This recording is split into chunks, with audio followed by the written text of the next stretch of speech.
I'm a 17-year-old guy currently living in Phoenix, Arizona. This incident took place around 6 months ago on an overnight trip into the Superstition Mountains, which are about an hour drive east of Phoenix. I'm not going to specify the exact trail because I've been doing this stuff long enough to realize what happens when you post stuff on the internet. Whether it's a good trail, abandoned mine, ghosts, or whatever it may be, people come flocking and usually with a lot of trash and loud music. Anyway, this particular trail I was taking was an 8-mile loop through a canyon. Pretty simple in and out overnight trip. I had planned to go with my friend, but a last-minute cancel on his part left me on my own. So, with a packed bag and a car ready to go, I decided to go on my own. Not leaving the house on time and some trouble navigating rough forest roads, I didn't arrive to the trailhead until around 5:45, which, for those of you who don't backpack, this is a very big no-no. I had about a 4-mile hike until I arrived at my planned camping spot, and it was getting dark fast, so I figured if I moved quick enough, I could get at least 2 to 3 miles in before I had to find a spot. This strategy left me hiking a very dark trail on my own with about 15 miles of dirt road between me and anyone else. Hiking in the dark by itself is scary, especially for where I was and being on my own. Eventually it got so dark I could only see where my headlamp was pointing, and that's when I figured I needed to stop and get a camp set up. With only using the headlamp as my light source and trying to move fast, I ended up in a less than ideal spot, but there were some burnt pieces of woods and the remains of a fire circle, so it looked like people had been there before, but definitely not recently. My first priority was to get a fire going. I scanned the area around me and was able to find some dry wood, and I got the fire going. I got my tarp set up and cracked open a can of chili mac I had brought for myself and was very much looking forward to eating. I was feeling good, my camp was set up, and my food was on the fire. The feeling of uneasiness from the hike in had almost gone away, but it was still there, a side effect of camping alone in remote areas. To fully understand what happened, I have to explain to you how my camp was set up. The site I had picked was a small clearing surrounded by large pine trees with the trail about 30 feet to my left. When you're in the woods and have a fire going, the fire casts a circle of light around it, and everything on the edge of that circle and past it are pitch black. I was sitting on the ground near my fire eating my dinner when a small rock about the size of a marble was thrown in my camp. I looked at the tiny rock in shock as I was positive that I was the only person on this trail that night. I immediately turned my light on and towards the area where I had seen the rock come, but due to the density of the pines and brush, I could only see about 10 feet. I spent the next 15 minutes in disbelief as I scanned the tree line that surrounded me, searching for what or whoever had thrown the rock, not daring to stray too far from the fire that in hindsight offered me a false sense of security. After sitting back down and spending the rest of my time on high alert, I was able to convince myself that I had somehow kicked the rock or it had fallen from a tree. I went to sleep that night not expecting the pure terror that was about to unfold. I woke to the sound of rustling leaves, barely audible if you weren't listening for them, but they were there. Still in a sleepy daze, I listened as the rustling of leaves got harder to hear as I assumed they were moving away from me. I went to grab my handheld flashlight that I had left next to me when I had fallen asleep, but the more I looked, the more scared I got as I came to realize that it was no longer there. I stood up in my sleeping bag and ducked out of my tarp and looked around. I was able to see a light off in the woods. It couldn't have been more than 15 feet away. It was my flashlight, lying on the ground in a pile of leaves. This is one of the few moments in my life where I had almost soiled my pants. The flashlight that I had left sitting right next to me when I had fallen asleep a few hours ago was now 15 feet away from me, past the tree line in the woods. I hurriedly slipped my boots on, clutching my knife in my other hand and keeping my head on a swivel. I weighed my options. Stay there and wait out the night, or attempt the 3-mile hike back to the car in the dark. I figured that whatever or whoever was out here with me was definitely going to have a better advantage if I was out on the trail without a light. so I decided to stay at the camp and wait out the night there. Eventually, it came back. I could hear it walking through the woods. It was far off, but I could hear it. It sounded like someone leisurely walking by, like they were on a stroll without a care in the world. Sometimes it would walk too far and I would lose the sound of its steps. But then, an hour later, maybe two, it would return, still faint as ever. This went on for 3 or 4 hours until I listened to the steps get closer and closer until they were about 7 feet from me. At this point, the fire had gotten very small as I had run out of wood in my pile. The footsteps stopped and everything went totally silent. I sat there still for 2 hours, clutching my knife in my hand and prayed that I wouldn't hear anything else. I stayed like that until the sun cast enough light that I could see that I was alone in my campsite. I packed my things and sped walked the 3 miles back down the trail that I had taken. I arrived at the empty dirt road where my car was parked and nearly sprinted to it as I unlocked my Subaru, jumped in and drove and didn't stop until I had put at least 20 miles between me and that place. I stopped at a gas station in Apache Junction to buy a Red Bull, but mostly just to see or talk to another person. As I exited the store, I read what was written in the dust on the back window of my car. Sleep well.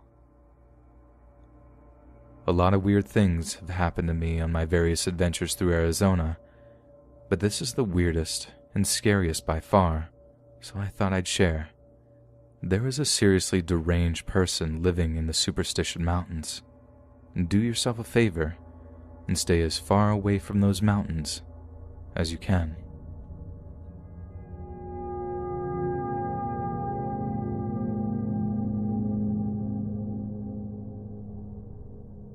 This took place when I was 14 years old, camping in a little area of land in western Maryland where lots of my mom's family had little cabins. This was in the middle of nowhere on private property, and everyone on the mountain was related to us one way or another. We grew up spending the summers around the campfire, telling scary stories and running around with all my cousins. Quick explanation of the layout. Imagine a large capital T for a road. Above the T by 150 feet ran Savage River. If you went left on the T, it would take you past multiple families' houses, but also dense forests that cut off the road. If you went all the way right of the T was my mom's tiny cabin where we stayed. I often went off on my own, preferring it that way. I was about to just do that when my aunt had asked to tag along. She's 14 years older than I am and a big kid. She had pink hair at the time, was covered in tattoos, and is almost 6 feet tall, so not an easily intimidated woman.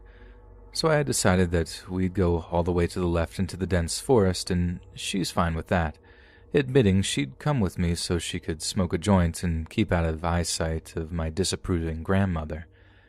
Now, I was a good kid, and even though she offered me a hit, the thought of drugs still scared me, so I declined.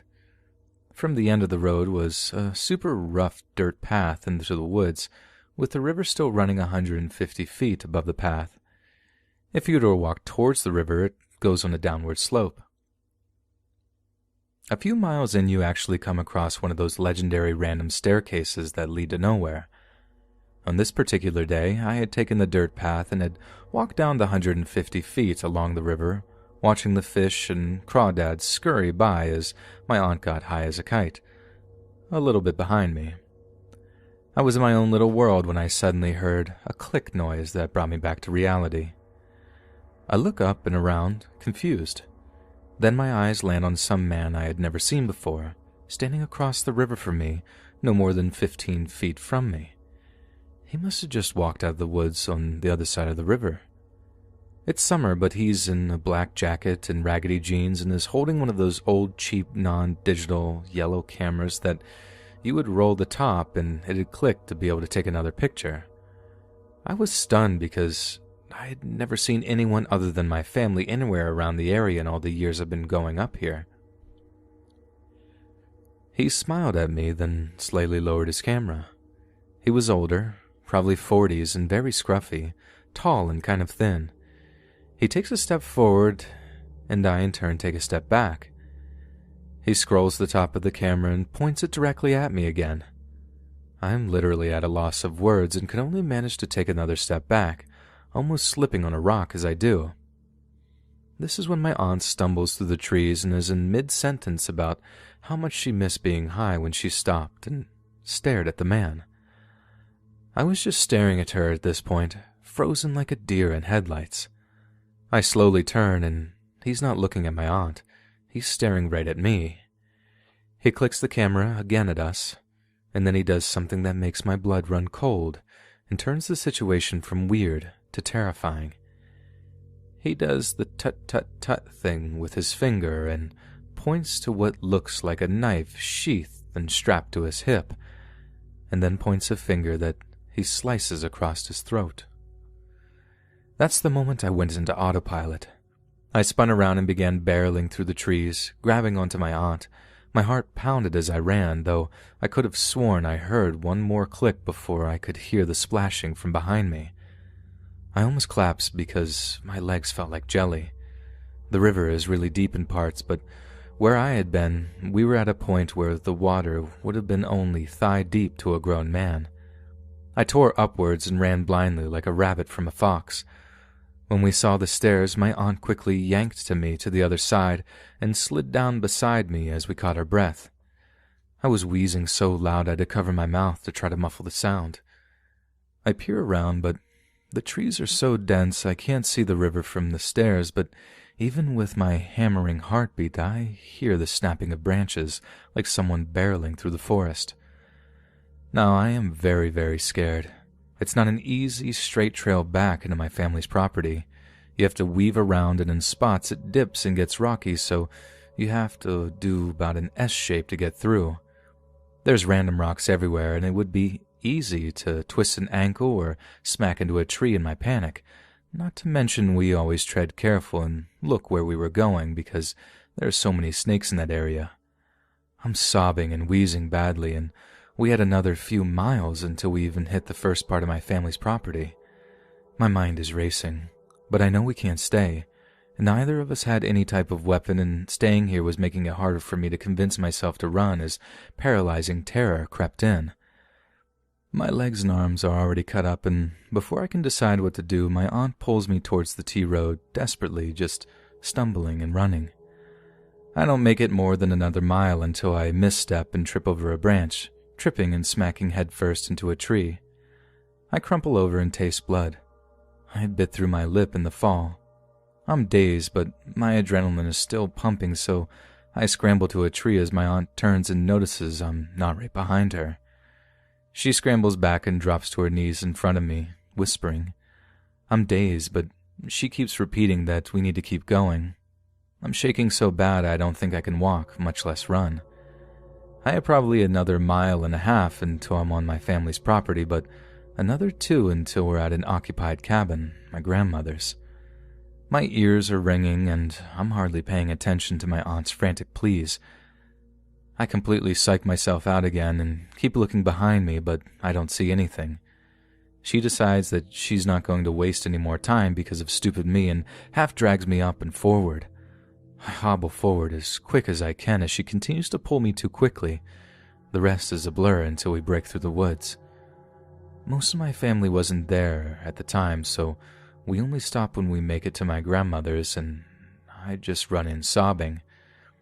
No one locks their doors around there, and my grandma takes one horrified look at me and my aunt, who is equally cut up and scared looking, and yells for my grandfather, who promptly takes over and grabs his rifle. I can't put into sentences what just happened to my aunt taking over, leaving out the part about her being high as a kite.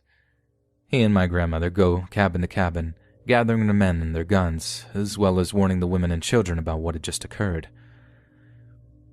There's no signal up there, so calling the sheriff really wasn't an option, and to get up to the mountain if they left immediately would take over an hour.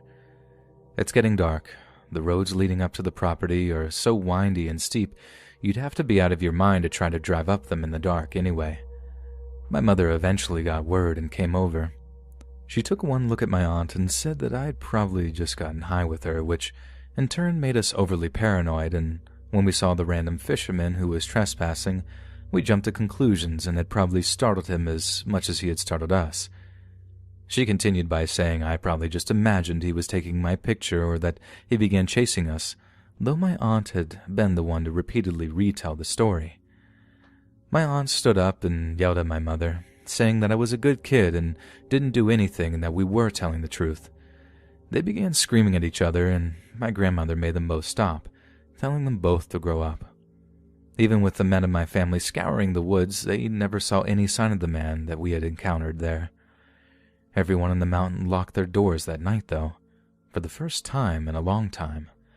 And to this day, all I can wonder is if I am part of some creepy picture collection. But considering what could have happened, maybe if I had been alone like normal, I can live with that.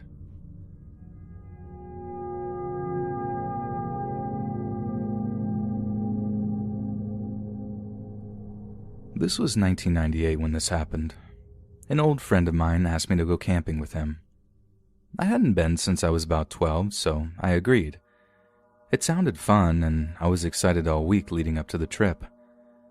I didn't get much sleep the night before because of it, and he picked me up just after 5 a.m., and we drove the 100 miles to the park. I managed to get a little bit of sleep, so I felt a little better when we arrived. Then he dropped the bomb on me. We still had to walk another 2 hours to the campsite. I tried to talk him into choosing one a little closer, but he swore I'd love it when we made it. Now, with a heavy heart, I followed him. The first half hour wasn't that bad. Most of it was all downhill. However, as more time passed, I became sluggish.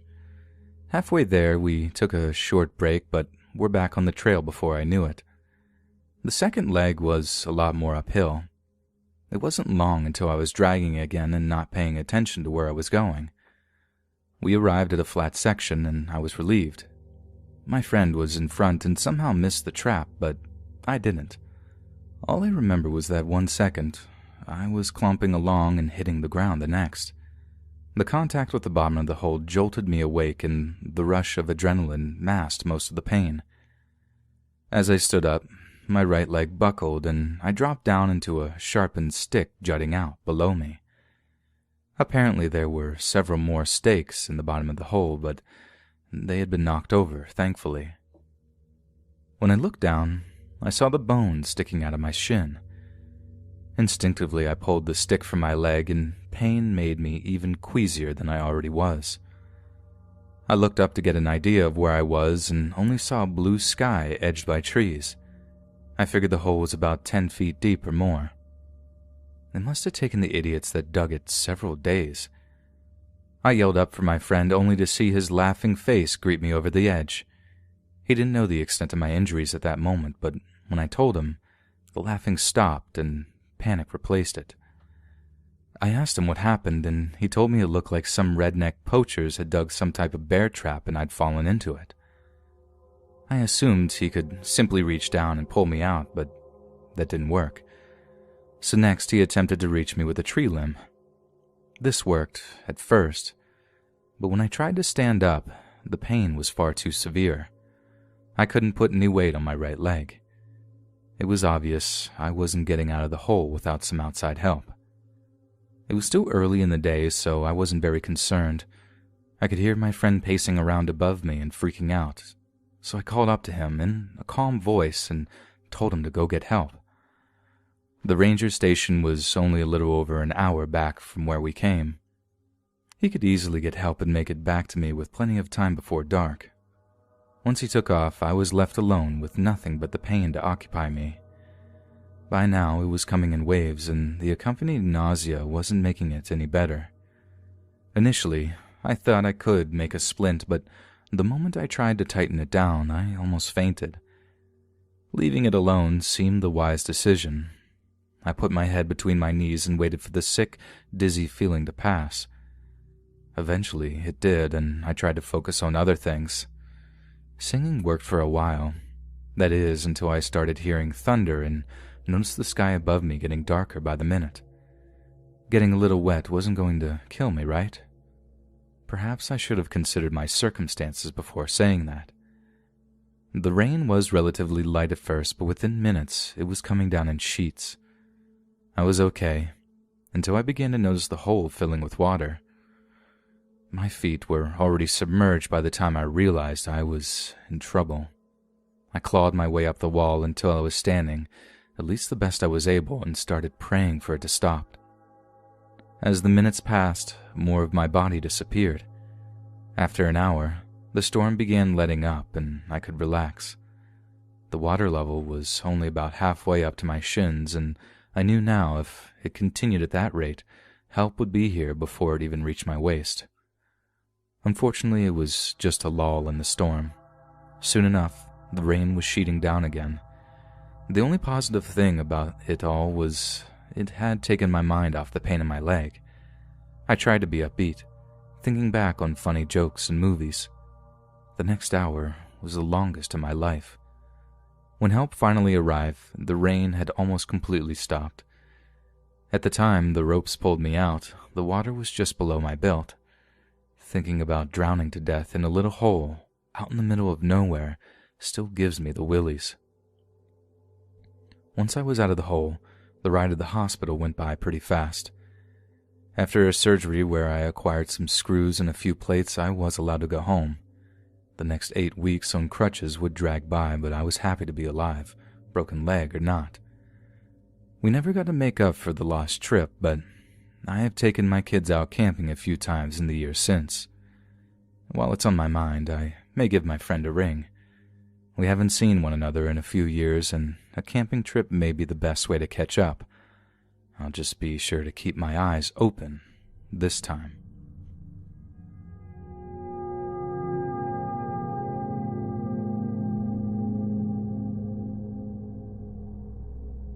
My life growing up was far from good.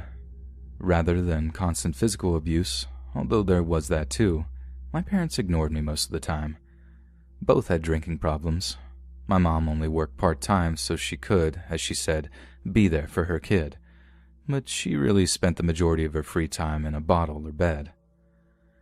My dad was the main breadwinner, working as a over-the-road truck driver. He was away most of the time, leaving me alone to take care of myself.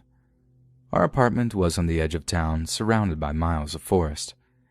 As long as I can remember, I was entranced by those woods. It wasn't long before I was spending my days exploring them. My love of nature only grew from there. I soon realized neither of my parents were paying attention to my comings and goings, so I began camping out in the woods overnight, here and there just to see if I'd be missed. But as I figured, I wasn't. From there, I began spending weeks at a time camping throughout the vast forest. We all know all good things must end, and one morning, I was caught walking out of the woods by my father. He just arrived back from time on the road. It was early, and he was livid to see his 12-year-old son walk out of the woods at 5 a.m. on a school day. In addition to tanning my hide, I got an earful from them both. This didn't stop me from returning, though. After laying low around home for a week, I waited for my dad to leave and my mom to drink. When I was sure she was asleep, I fled back to my real home. I would slip back early every morning prior to school without anyone noticing. It didn't take long for things to go back to the way they had been before. If I wasn't at school, I was out roaming the woods. I mentioned before I had a series of camps throughout the forest. Early on, I realized I was sharing my getaway with others. Among these interlopers were small groups of homeless people, probably way before I came along. They'd use the woods as a place to camp and drink, away from the prying eyes of the police and public. I made the mistake of staying in the same place too long on one occasion and almost got assaulted because of it. After that run-in, I moved my camps to the other side of the river. Some nights I would lurk in the shadows and watch them destroy themselves with drugs and drink. Many times, violence would break out, and this only reinforced my hate for them. I already saw enough of that at home anyway. As the months passed, I moved deeper into the vast forest, always looking for a new place to explore. Summer came, and with it, more homeless. It wasn't long before they had their filthy little camps all over the woods. However, at that point, I was still safe if I stayed on my side. I was the only person who knew where to cross. River or not, my paradise would be taken away from me, once and for all, by these very same people. One hot summer afternoon, I was down on the banks getting water. I'd heard voices off in the distance, so was keeping my eyes peeled. I'd retrieved my water and was returning back to my camp when I heard a group of people arguing on the opposite side. Curious, I hid and watched. There was a raggedy tent set up, and next to it, 3 men and 1 female yelling at one another. They were too far away for me to make out much of what was said. They all looked like they were drunk, swaying around while they argued. I stayed around for about 10 minutes when one of the men hit another over the head with a beer bottle. The man staggered and fell to the ground. I waited for the man on the ground to move, but he didn't. The assailant then picked up a big rock and threw it down on the man while the others just stood by and watched. He did this over and over, about 3 times, until he looked too exhausted to continue. I had to stifle a scream as I watched this horror unfold and by now was too scared to move. The female then yelled something at the man and slapped him on the chest. He looked unfazed and instead just stared down at the mess he'd just made. After a minute of doing this, the others yelled something again at him and they all ran away together. I could finally breathe, but still dared not move in case they returned. I stayed hidden for what seemed like hours before I decided they weren't coming back. I expected the man on the ground to get up, but now I know how stupid that was. I got the crazy idea in my head that I needed to get him help. Drunk bum or not, he was still a human, and I ran the entire 3 miles back to our apartment.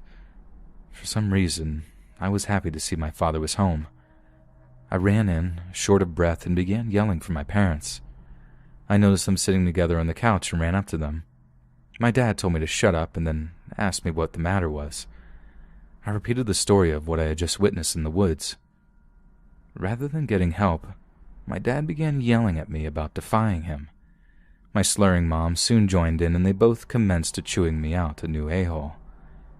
The worst part was when my mother accused me of making up stories to get attention. I denied this, of course, but she wasn't listening. The rest went the way it always did.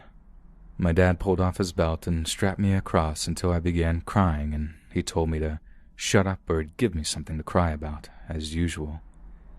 It was clear to me the discussion was over. The man wasn't getting helped. After all, I was just a stupid kid.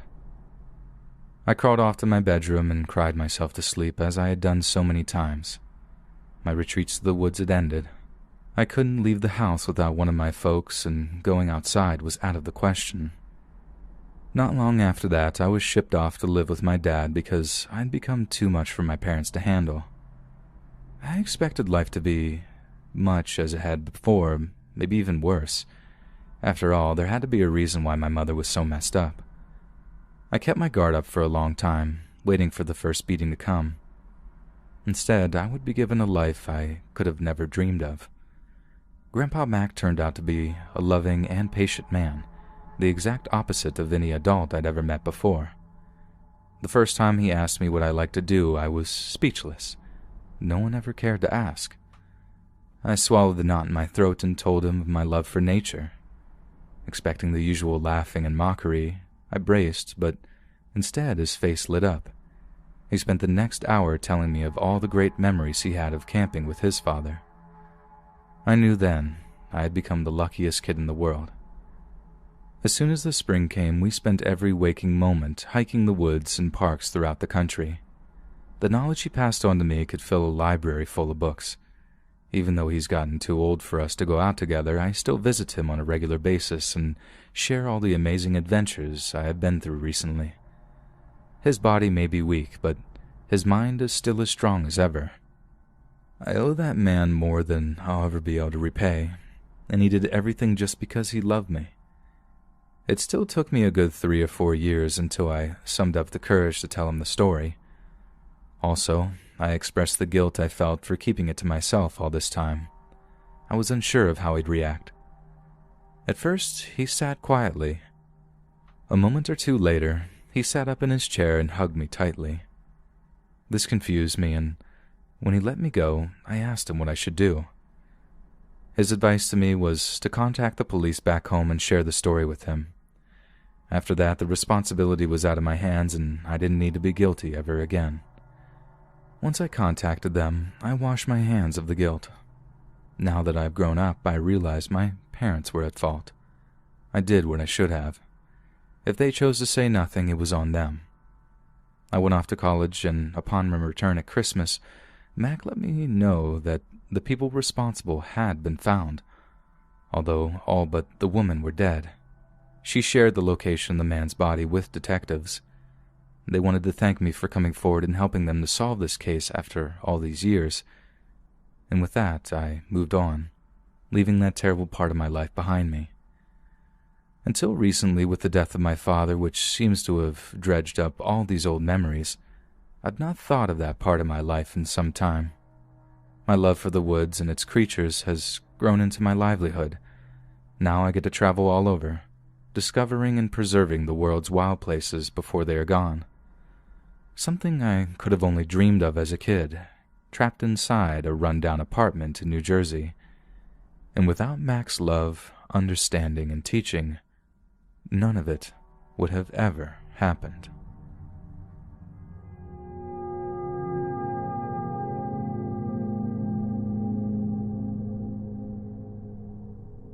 The argument started the same way every time. "You'll never catch me dead in a national park. They're full of nothing but fat tourists and RVs. I'm from the old school, and I like it that way." Old school was a kind description of how he camped. If it was made from anything other than canvas or leather, he considered it newfangled junk. My mother tried on multiple occasions to introduce things as common now as nylon tents, but he wasn't having it.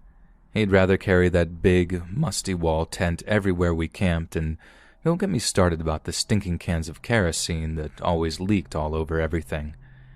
He was certainly a man born too late. The term roughing it had to have been coined with him in mind. We continued to suffer through his archaic ways of experiencing the outdoors until the near death of my younger brother showed him the error of his ways. Throughout the early 80s, my dad would drag us out to the National Forest during Thanksgiving. The weather was relatively mild for this time of year, and the forest was beautiful. I can still smell the pine trees. These retreats always seemed to coincide with the hunting season for some reason. I remember hearing Dad used to hunt before meeting our mom. I think she forbade him from doing it anymore, so this was his way of sticking it to her. Either way, gunshots near camp were a common sound. I guess because our parents grew up with very little oversight, me and my brother Mike's childhood was the same. No one considered that it may be dangerous with a bunch of trigger-happy guys around to let two young boys play in the woods alone. It was normal for the two of us to leave camp at dawn, play all morning until lunchtime, then go back out until supper. We've been doing this as long as I can remember, and no one batted an eye. On one specific Thanksgiving, we had been running and crawling through the underbrush all day. This was during the time G.I. Joe and Rambo movies were at the height of their popularity. Mike and I loved dressing up in our camouflage clothes and playing war. Mike's birthday had been just a few days before, and he got a pair of G.I. Joe walkie-talkies. Looking back, they were junk, but we loved them. After lunch, we returned to the woods. I can't remember exactly what I was doing at that moment, but I know Mike was trying to sneak up on me. I was sitting on a fallen tree and suddenly heard a loud bang, quickly followed by a whistling go by my head. I dropped flat on my stomach and waited for another shot. I wasn't sure what was happening, but something told me to stay where I was. No more than 30 seconds had passed when I heard faint moaning in the distance. Since Mike was missing at that second, I called him on the walkie-talkie. No answer came, but I heard a new noise. This sounded like my name, so I called to Mike again. No answer. Now I was getting scared. Without any other ideas, I yelled out his name. I told him the game was over and he needed to answer me. I wasn't sure if he was still trying to trick me or was in real trouble. I listened very intently, but nothing but the faint rustle of leaves could be heard. I walked in the direction of the rustle and listened again. Nothing. So I called out again. The rustling repeated, followed by another moan. I ran in that direction about 20 yards and stopped. The rustling came again, just to my right and very close. I couldn't see anything, so I dropped my stomach and scanned the ground. About 3 feet away, I spotted the bottom of a Nike. I knew it had to be Mike's.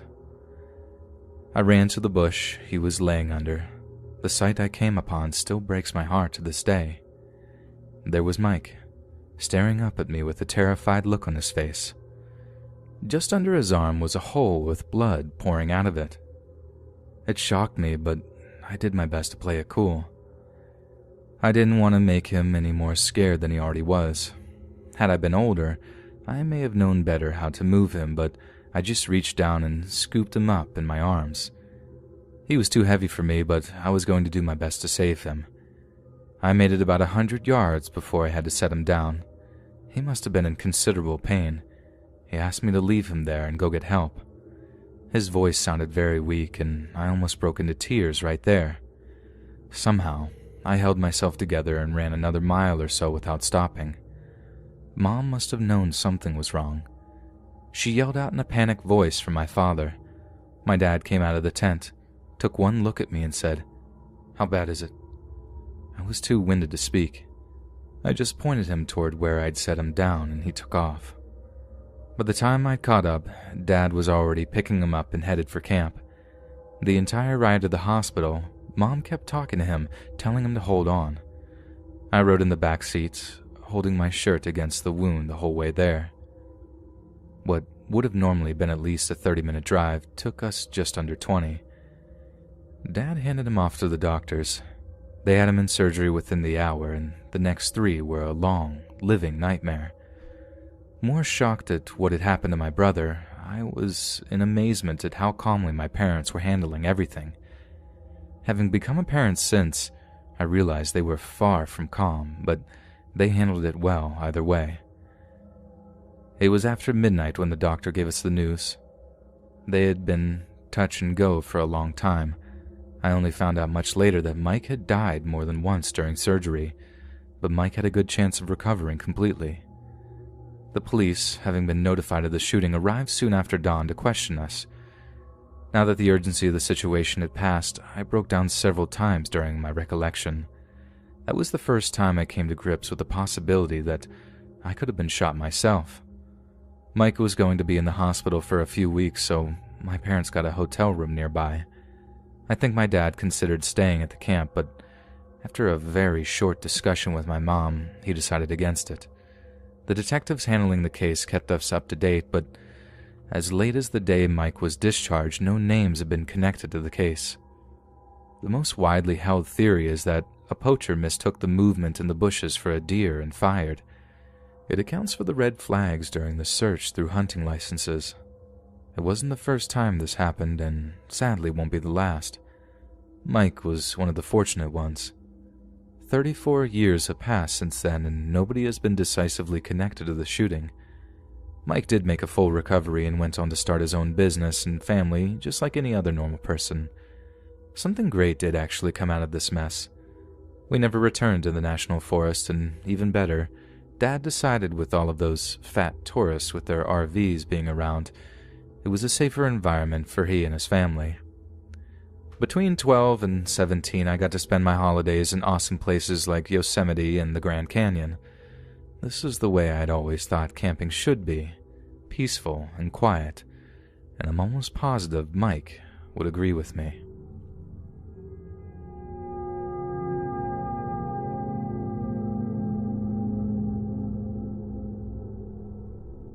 I'm not really sure who came up with the idea first, but by day's end, we'd planned the destination and date. Although I've been camping many times before, I'm almost positive neither Chuck nor Glenn ever had. They had come into the family late in life, and my real dad had already died by then. He had been the guy who loved camping. My stepfather, not so much. Don't get me wrong, he's a great man, but the outdoors has never been his deal. The list of supplies needed for the trip was compiled and followed to the letter, including the 4 cases of beer, perhaps the most important of all the goods. We'd loaded up and were ready to leave at dawn the next morning. As we headed out, we had no idea what lay ahead of us and how it would affect our connection to one another, a connection we once believed to be unbreakable. The 3-hour drive was uneventful and quiet. I was pleased to see how dry the surroundings were. Fire starting, while not hard for me, wasn't my strong suit, and I knew neither of my brothers had ever burned more than a cigarette. I brought along some lighter fluid just to be safe, although I never ended up needing it. While I worked on the fire, Chuck and Glenn put the knowledge they had learned watching YouTube videos to use, setting up the tent. I had purposely got the easiest tent I could find, yet it still took the better part of an hour before they had it up. The fire was already roaring by the time they joined me. I had buried the potatoes in the coals, prepared the steaks to be cooked, and was well into my second beer by then. The steaks didn't take long, and by dark, we were sitting down to a delicious meal. After dinner, the real camping began. I had chosen to camp out in the middle of nowhere on purpose. I knew we'd become obnoxious and loud when we got drunk, and more importantly, I like to make big bonfires and turn my music up loud. You can't do that with others around you. That evening turned out to be a blast. We blew through 2 cases and didn't pass out until dawn. It was something I needed to do for a long time. And despite the hangover, I resolved then and there it was something we were going to do much more often. When I finally drugged myself from my sleeping bag, it was well past noon. Chuck and Glenn were already awake, sitting next to a cold fire. They both had a beer in their hand and looked happy to see me. I asked them what was up with the fire, and Chuck mumbled something about not being able to get it relit. This made me chuckle. I walked over to the tree line and grabbed an armful of wood. When I returned, I set it down on the dead coals and blew onto them. The coals lit up brightly, and the fire was roaring again within a few minutes. Then I went to the creek to fetch some water. The look on their faces was priceless. Chuck's jaw was hanging open, and I could tell Glenn was aching to ask me how I did it. While I waited for the water to boil, I cooked up a large mess of eggs and potatoes, and we ate breakfast with a cup of coffee. Once I had eaten, I was feeling much better and suggested that we go fishing. We didn't make it back to camp until almost dark. Unfortunately, no one had caught anything that we could keep, but I could tell Chuck had already caught a good buzz. I cooked what was left of the steak, and after, we set to finishing what was left of the beer. This evening was much tamer than the one before. I didn't want to make a big fire. It would only be harder for me to put it out completely before we left for home. Most of the night, the 3 of us talked about unimportant things like girls and work. Around 2 in the morning, we decided to turn in, the beer long being drunk. My last memory was Chuck going out to take a leak. He had drunk a lot more than Glenn or I. He fell several times trying to get out of his bag, but eventually made it out of the tent. I must have passed out just after that. The next thing I remembered, the sun was already beginning to shine through the trees. I had to pee like crazy, so I fumbled my way to the zipper, trying not to wake the other 2. As I unzipped the tent, a weird burning smell, similar to burned meat, hit me. I figured one or both of the guys were already up and burning our breakfast. I looked behind me, and only Glenn was still asleep. Chuck must have been the one cooking, and he was terrible at it. I crawled out with a smirk on my face and a smart remark for him. I looked up expecting to see my brother burning food, but was met with a sight far more serious and horrible than I could have ever imagined. The fire was burned out, and Chuck was nowhere to be seen. The dawn was still too dim to make out the large object laying across the dead coals. I walked up, within a few steps, and was hit fully by the burning smell. Then all of a sudden, it hit me what I was seeing. Chuck was lying face down across one corner of the cold fire, and he wasn't moving. Without a second thought, I grabbed his body and rolled it over. All I could see was black and smelled the terrible burning. I began yelling for Glenn, and when he didn't answer immediately, I ran into the tent and shook him. He was reluctant at first, but when I yelled that Chuck was freaking dead, loudly in his face, he jolted upright and asked me to repeat it. All I could do was point toward the remnants of the fire and the horrible vision that the sun was making clearer by the minute. He flew from the tent in one quick motion and came almost face to face with the charred body of our dead brother. I stood behind him and silently with my eyes closed. Glenn fell to his knees and started wailing. At that second, I wanted to be anywhere but there. The sound of Glenn's haunting wails and the horrible smell permeating the air was worse than any nightmare I could have ever imagined. A cold breeze was blowing across me, and that was when I first realized that I had peed myself. It didn't matter, though. With every second, the sight became clearer and I was too terrified to open my eyes. This was not the way I wanted to remember Chuck. I eventually crawled back into the tent and started crying myself. This continued for God knows how long, until I figured I should call 911 and let them know what had happened. They arrived about an hour and a half later. When the coroner left with his body, I summoned up the courage to come out. Glenn was speaking to one of the officers. The smell was still so bad. I began retching and retreated back to the tent. Soon after, another officer joined me inside the tent. We talked about the trips and events of the night before, nothing in particular. He left about 20 minutes later with the remaining officers. I began breaking down camp, and Glenn soon joined me. As we worked, nothing was said between us. I moved as fast as possible, hoping to soon be away from the terrible smell of my brother's burning flesh. Looking back on it now, I'll acknowledge that I may have looked a bit cold and uncaring. In my defense, I was the oldest and had the responsibility of notifying the rest of the family. I knew our mother was going to be crushed, and I wanted to tell her before she heard it from the news. When it comes to Glenn, I can't speak for how he was feeling or what he was thinking. No one has the right to dictate to another how to handle their grief, especially in a circumstance such as this. Telling Mom was as bad as I had imagined. She always wanted a large family. When Dad died, she thought her dream was over. However, when she met my stepfather and he mentioned adoption, she was overjoyed. Chuck and Glenn were actual brothers, about 2 years apart and in their early teens when Mom found them. Boys their age are usually hard to adopt out, but Mom had fell in love with them at first sight. I always considered them my blood, as did the rest of my family.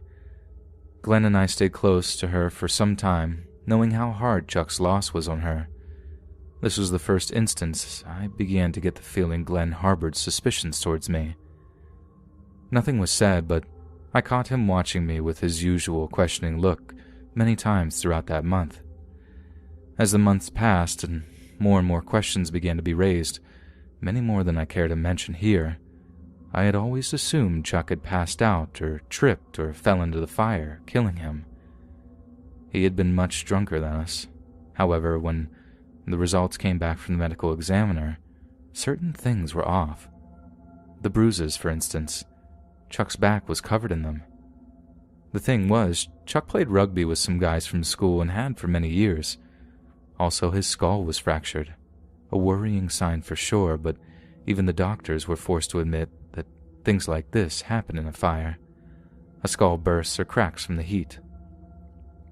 Horrible facts to hear, I agree, but for some reason they have cemented the suspicions in Glenn's mind. No matter how hard I tried to show him this is the wrong time to be apart, he convinced himself I had something to do with our brother's death. I've had my own reservations towards Glenn and his relationship with Chuck, more than once. I saw them argue about something, but they stopped whenever I entered the room. I do have my own suspicions. Yes, but now is not the time to fracture the family. Our mother needs us more than ever right now. If she became aware of the distrust between us, it would not only break her heart, it may actually just kill her. For the foreseeable future, I'm going to do my best to bring us back together. If not for our mom's sake, perhaps Chuck's. On my own, I'm going to keep digging into the rift between the two brothers, and if it led to Chuck's death, even if it yields something terrible, truth that I may not want to be aware of, I owe it to him. After all, Chuck was my brother too.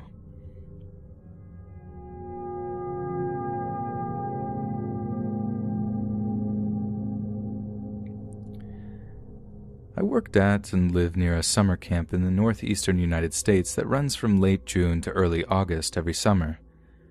The main attraction of the camp is that it is an overnight camp.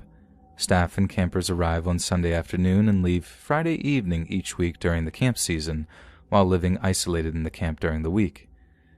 The camp has many cabins used for sleeping, a huge mess hall for meals, and about 10 other buildings ranging from quite large, single-story centers to small supply sheds.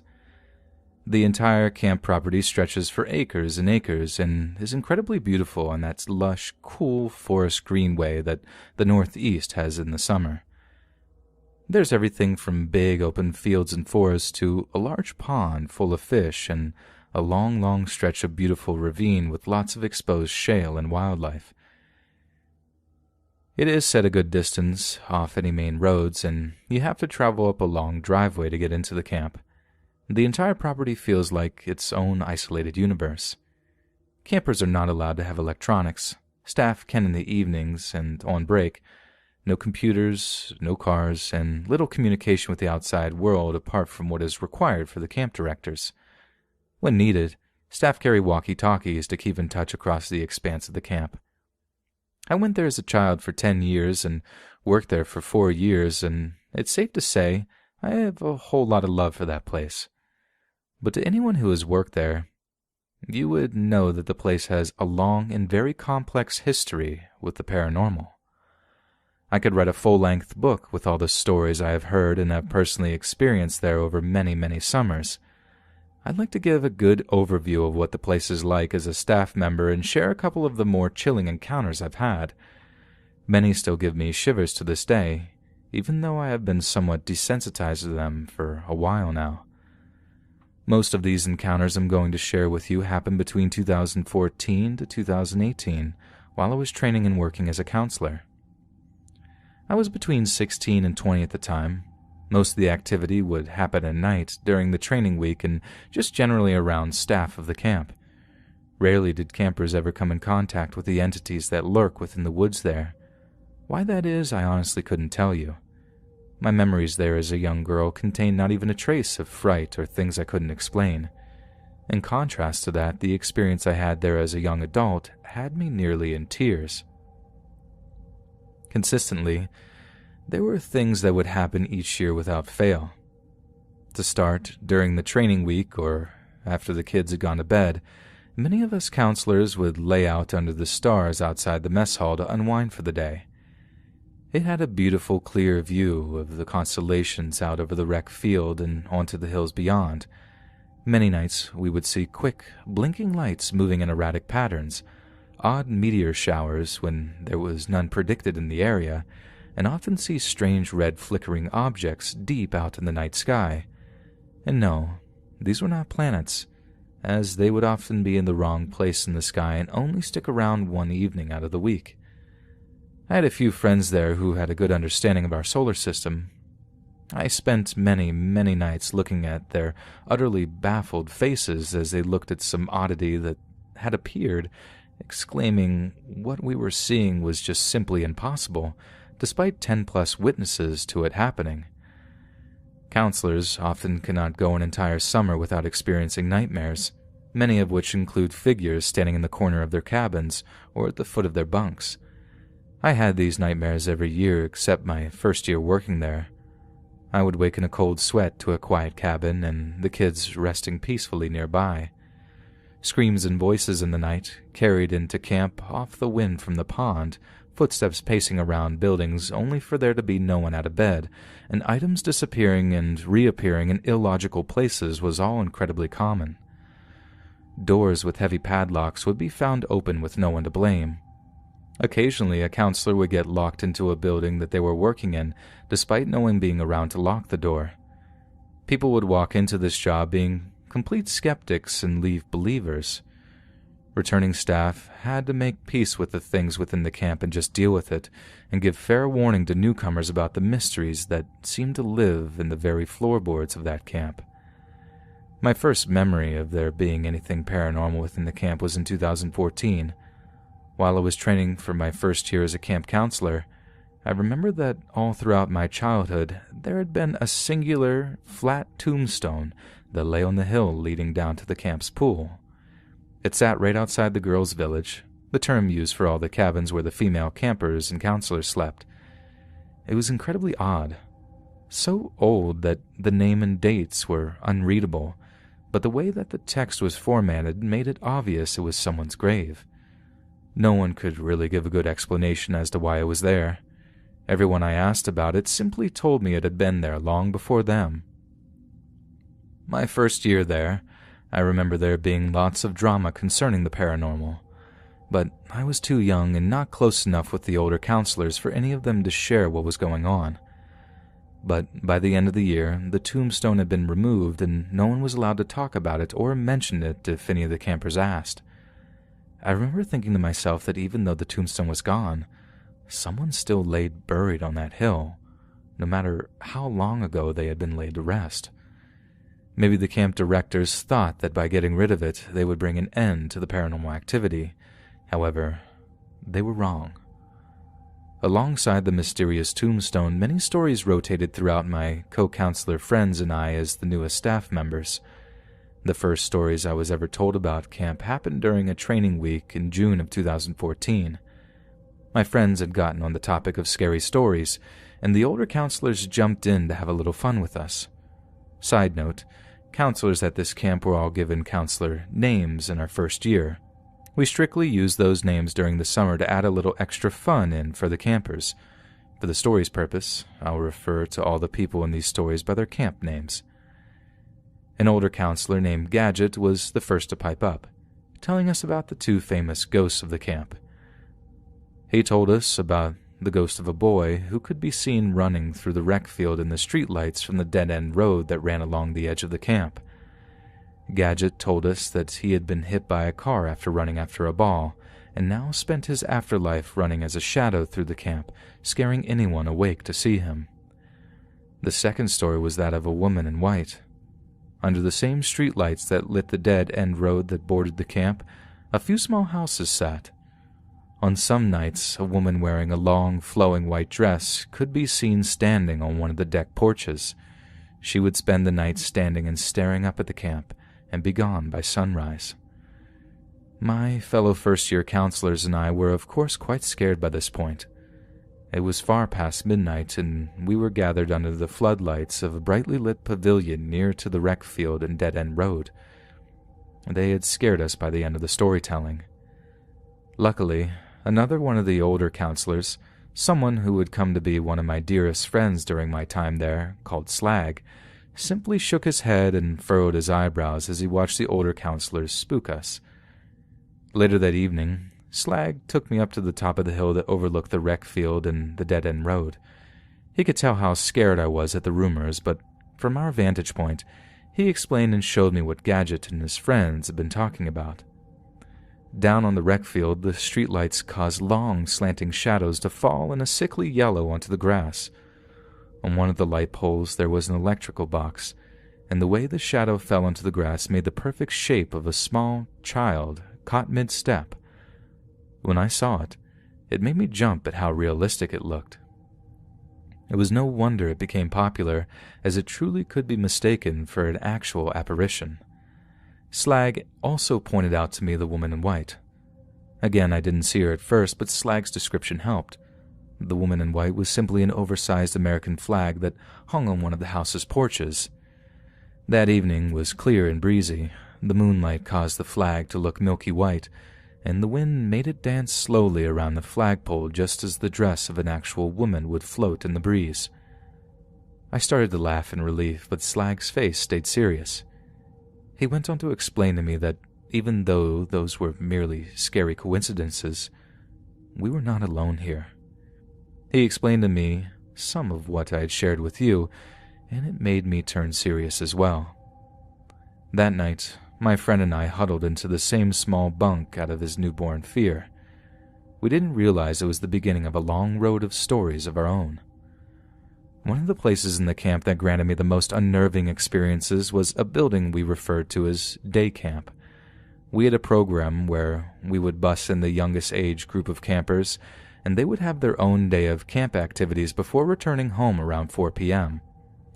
The building was the only two-story building on the property and used to be a house before the camp was built in 1925.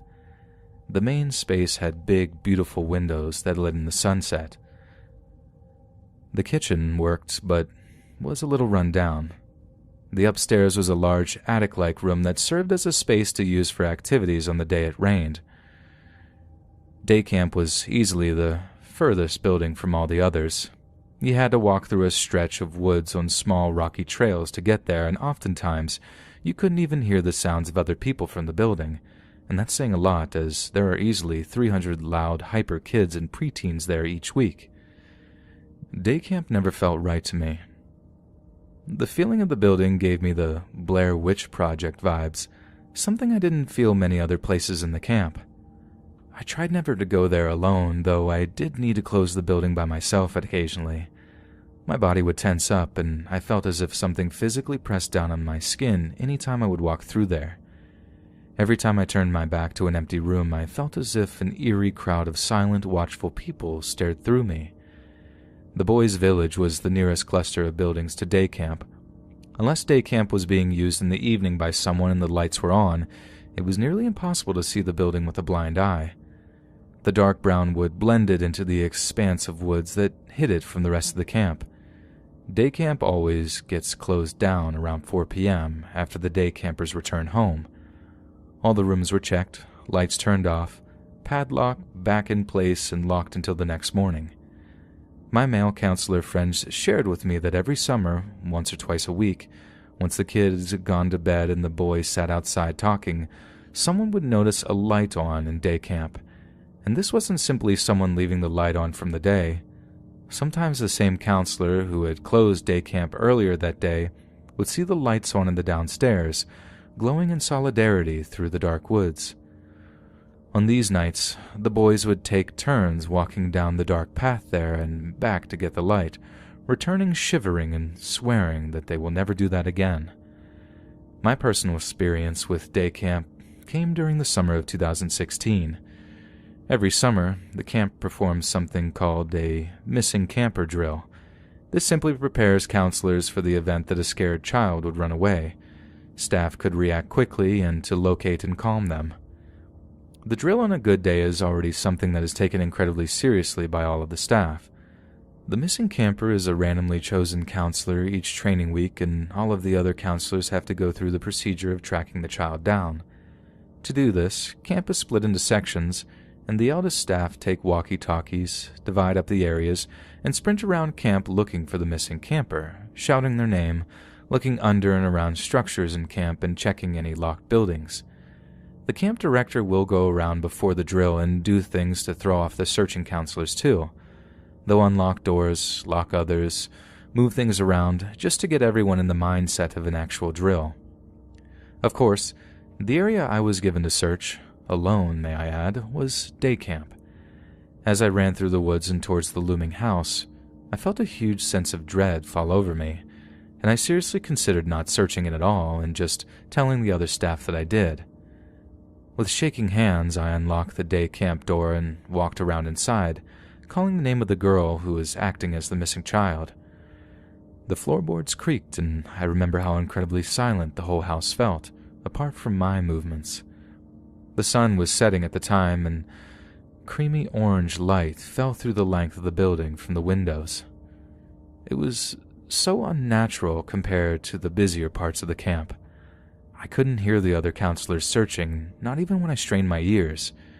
Every room and corner I checked, I braced myself to come face to face with the spirits I saw in my nightmares, the ones I've heard crunching over gravel in the middle of the night, the ones who speak softly in the dark and make even grown men run back into their bunks unnerved.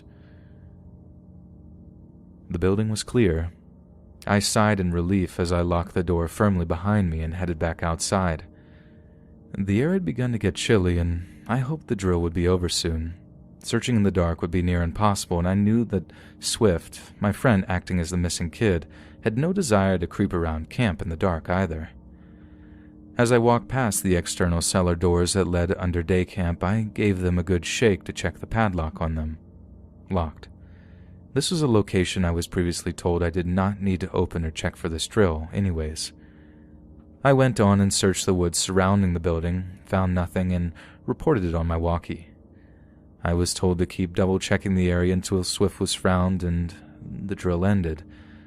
I started walking back, slower this time as I was fairly positive Swift was over half a mile away on the other side of the camp. As day camp came back into sight through the trees, I froze in confusion and fear. The cellar doors of the day camp cellar were both flung open, and a yellowish light shone from inside. It was just becoming dark enough that the light spilled out and illuminated the space around it, while the shadows of its surroundings only pushed in darker. Never in my previous 3 years working at the camp did I even know those doors even opened. Never did I know that there was even a key for that padlock, nor did I know that there was a working light down there. I was completely stunned. Shivers ran through me, certainly not from the evening chill. "Swift?" I called out, not in the way I would call to a camper, but as I would call her normally. Nothing moved, nothing made a noise. The fear felt cold and numbing in my veins. I crept to the top of the cellar stairs and peered down. The space was lit by a single exposed light bulb, showing me 6 or 7 rotten wood steps and cold-looking stone walls, all broken with age. The floor was dirt, and there were no objects inside the cellar. The sound of my radio going off that Swift had been found nearly made me jump out of my skin. I fell backwards onto my butt in the grass and spent another second staring at the bizarre scene in front of me. I scrambled up and back towards the rest of the camp as quickly as possible. To my surprise, as I arrived back, my friend Amino also appeared visibly shaken and was talking quickly. She was telling us that during the drill, she was walking by one of the maintenance sheds on camp, another location with a padlocked door that we weren't including in the drill. To her surprise, the door started shaking violently against its padlock, much more than any wind or draft could do. Amino fully believed that Swift was trapped. That she was trapped in there as part of the scenario, and quickly found my other friend Handles and got the key to open the shed. As they swung it open, they found no one. In fact, the maintenance man Sparrow hadn't even been to the camp that day, so there was no way anything or anyone could have gotten trapped back there. She was so shaken up, she could barely get her story out. I also told everyone there what I encountered. Everyone looked at us, jarred by our stories, but none were that surprised. "Did anyone open the doors to the day camp cellar as part of the drill?" I asked to some of the senior staff members, and they shook their heads. "Swift wasn't located near either of those spots anyways. She was hiding up past the pond," Wonder, our program director, said. Swift's hiding spot was nearly as far away as day camp was to the rest of the camp, but on the complete opposite side of the property. Everyone was shocked, but there was nothing to be done. The camp directors and senior staff could do little to comfort us because they knew it too. We simply weren't alone. Later that night, my friend Tantor and I returned to day camp to close the cellar and put the padlock back in its place. It hasn't been opened for any reason since then. Day camp continued to be my weakness as I went into my 4th year as a program specialist in 2017. That year, during one of the programs that I ran, my group of campers chose day camp to be our meeting place. I was reluctant at first, but this time I had my friend Ouija with me as my co-counselor. He is someone who I would trust in the Paris catacombs if need ever arose. He was and is incredibly in tune with the paranormal world and is very knowledgeable on how to communicate with it properly in a way that they listen. He explained to me that my hunches about day camp were true, but that there was most likely no place in camp that didn't attract spirits in some form or another. I made sure to always have him nearby inside day camp. By the end of the summer, I could almost relax in there. It was as if whatever dwelled there graciously took its eyes off me and let me rest. I realize how long this collection of stories has gone on. In truth, this isn't even half of what I have seen or heard from people I trust, but I'll leave it here for now. Fortunately for myself and anyone who worked at that camp, whatever spirits share that space do not seek to physically harm anyone. They like to be seen, talked about, remembered through stories. They enjoy adding their own mystery to camp. I truly believe they only wish to remain a part of the camp's identity. It is a place with much history. My grandfather went to the same camp as a child himself, and so much energy inhabits that place, I think they cannot help but want to join in. The deep green woods, the aging structures, the ruins and secrets and stories that the camp holds are their home, and anyone who treads there comes to learn and respect that.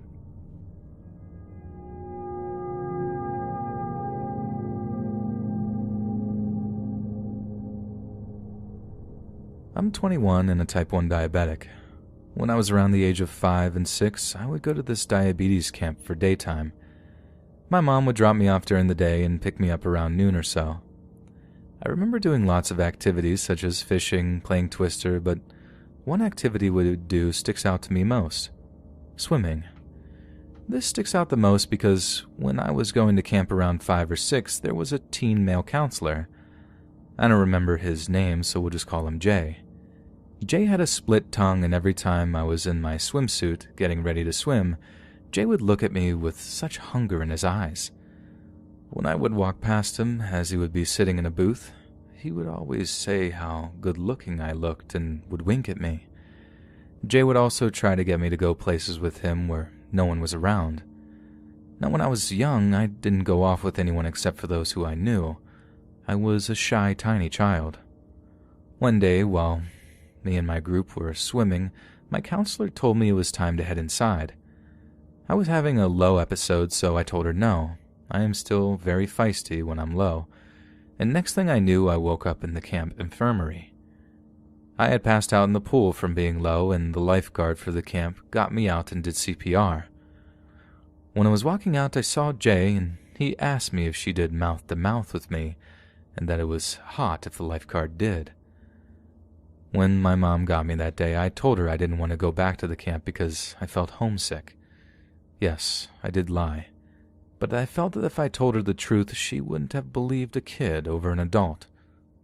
Flash forward to 2019, I told her everything, and she apologized for those things happening and asked why I didn't tell her. And I just told her I was too afraid that no one would believe me. I don't know if this man remembers what he did, but I hope he hasn't trapped any other children.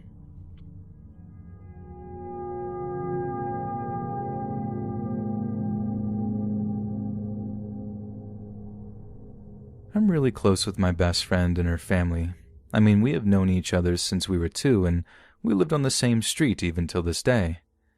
Since we have known each other for so long, and we have a lot of stories to share, but today I thought to share this one. When we were 8, she invited me to go camping at a local campground for the weekend, and I desperately wanted to leave my house, so I accepted. When we first got there at around 10 p.m., we thought it would be fun to scare some people by hiding in the bushes and jumping out. It was fun, and we got a few people, and some of them just chuckled and thought we were cute and kept walking. And then we jumped out at this one man, and his reaction startled 8-year-old me because when we jumped out, he didn't get scared. He just looked at us and smiled this really gross, pervy old man smile. Since it was a couple of years ago, and it was dark and I couldn't really see any distinct features other than he seemed to be a white male in his late 40s, around 6 foot, medium build, and had a strong smell of cigarettes and whiskey, my friend, we'll call her Faith, and I were both kind of weirded out because he didn't say anything for a couple of seconds until he said, "You know, you really shouldn't scare people like that. It's quite naughty." That scared me just because the whole time he was still smiling and staring at us all over. I was frozen, and Faith just grabbed my arm and said sorry to the man, and we ran off. The next day was normal, but when it was sunset, we wanted to run around the campsite and be kids. When we were running around, we heard someone yell, "Yoo-hoo," from up the hill, and so we look up and see no one, so I, without thinking back, yelled, "Yoo-hoo." And then we see someone walk towards us on the hill. You guessed it. It was the man from the night before. I wasn't scared this time. I was in such a good mood, so I let the guy come towards us, and he yells down to us, "Where are your parents?" Which Faith replies, "Oh, they're at the campsite." When he hears that, the grin comes back and he asks, "Well, it's getting dark, so why don't I walk you back?" We started to get creeped out and said, "Nah, it's okay, it's pretty far away." Which he responds with, "Oh well, I have 2 kids and they have bikes you can borrow up at my campsite. Why don't you come with me and I'll show you?" I was scared and all I wanted to do was go back, but I didn't want to hurt his feelings, being as naive as I was, so I accepted, and Faith and I started to walk up behind the man with him, as he looked back every few seconds with that grin to make sure we were still following. After about 30 seconds, we got to his campsite, and we looked around and saw no trace of kids, let alone bikes. This was a huge red flag. He says to wait outside of his trailer while he gets something. I look at Faith and tell her that we have to hide since there's no way we can run back to our parents fast enough, so we book it to the bushes. After about a minute, I see him swing open the trailer door and come outside with not bikes, but duct tape. This sight chilled me to the bone. Even though I was young, my mom and dad have told me about all the scary things that have happened to kids when they wander away. I would always watch murder shows with my dad and had seen an episode when someone was tied up with duct tape. I started to freak out when I see his face change from that disgusting grin to pure anger. He looks around, even right past me and Faith crouched down in a bush. After no luck, he charges back inside, and I grab Faith and we both run all the way back. We were too scared to tell our parents, so we just went straight to bed. We went home the next day and didn't talk about it until a couple of days ago when it popped in my head. Nothing came from this experience other than years of nightmares.